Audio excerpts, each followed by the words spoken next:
working here at Boise in the Atkinson Centre in the Institute of Health Studies. And it's my pleasure to welcome you to the Symposium on Monitoring Quality in Early Childhood Education and Care Programs. And I think we have a stunning panel here this morning, but despite the intellectual riches, we're going to try to be informal. And I can tell we're informal because we just made up the title of the symposium as we organize things here this morning. What's going to happen this morning is that we're going to hear from Charles Pascal in just a moment, and then I'm going to turn it over to Mikhail, who will introduce the rest of our panel. Each panelist will speak for 20 or 25 minutes, and then we'll have time for maybe a couple of very quick questions, clarifications, and then at the end of the four presentations, we'll have a time for discussion and questions from the floor. So that's the plan, and you'll notice that I didn't mention a break. We'll be going until 11:30, but certainly some of you may need a break before then, so feel free to sort of flow quietly towards the back and around. There's some washrooms here inside the library, right up here, or out in the foyer where you came in. So we hope that you'll enjoy the presentations. I think it'll be, as I said, a stunning feast of ideas. I'm not going to take up a lot of time telling you about Charles Pascal. You all know Charles Pascal, and I'm sure he's been introduced hundreds of times over the last year, and I don't want my introduction being compared with all those other effusive introductions. So I'll just turn the mic over to him. Thank you. You're the one who needs the introduction. I just found out about a minute and a half ago from Mikhail that I was asked to say a few words. Have a good day.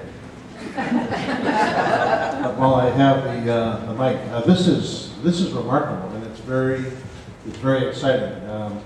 Superstars here that you'll hear from, superstars all over the place there. I see about at least 10 significant, 11 significant people who really understand how important it is for us to continue what I would describe as evidence-based politics.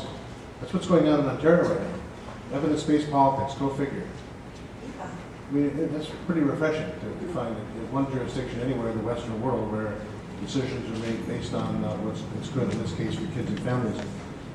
One of the things that I learned when I was in government, as opposed to working with and advising government, is a pretty strong, heavy dose of anti-intellectualism. That research and evaluation is often, at least in my day, an afterthought. I once worked in an organization called ComSoc that had a $12 billion budget. Any of you work there when I was assisting you? Anybody there in ComSoc when I was trying to figure out how to deal with 12,000 people who were there for all the right reasons?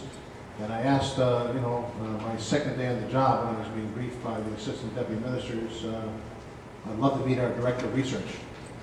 7,200 transfer payment agencies at the time. I don't know how many there are right now. There's been some tricky stuff in Ontario since I was in government. $12 billion budget, 12,000 individuals, all there for the right reasons.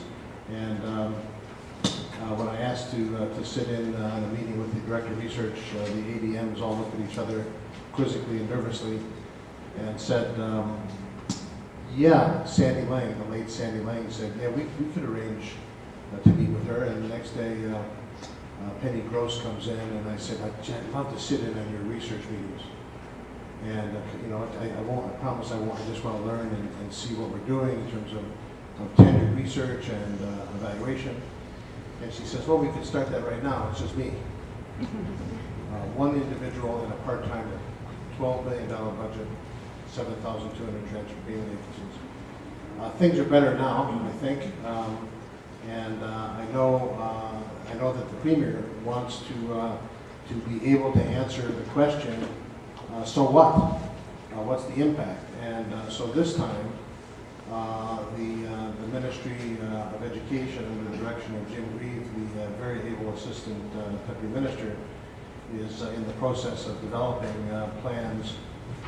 Hope those plans will be public sometime soon, because kids are showing up for the full day of learning day after Labor Day this year, I'm told. At least that's what I read in the newspaper. So, a couple more things, and then I'll hand the mic back to Carl or Macau.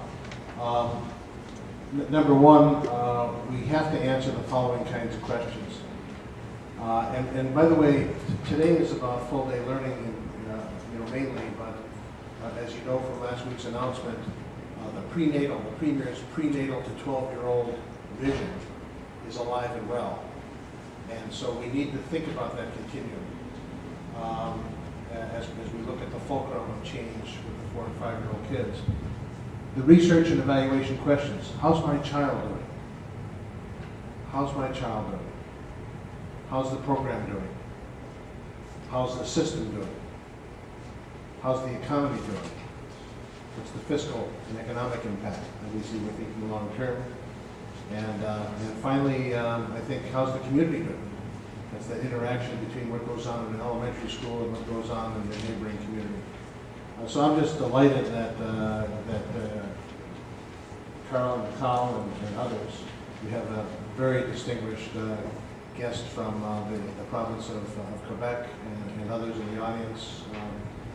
This is a very important kind of cohort of answering those and other questions. So thanks for organizing this, and looking forward to doing this in the back row and take some notes. Thank you. Thanks, Charles. I just want to clear up that